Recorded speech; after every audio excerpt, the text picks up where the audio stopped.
You ask Tiger to solve. This deals with linear equations with one unknown. The final result is t equals 43/18. Let's solve it step by step. Group all constants on the right side of the equation. Add 3/2 to both sides. Combine the fractions. Combine the numerators. Reduce the zero numerator.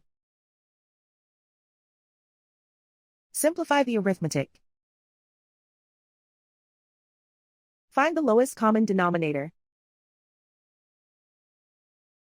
Multiply the denominators. Multiply the numerators. Combine the fractions. Combine the numerators.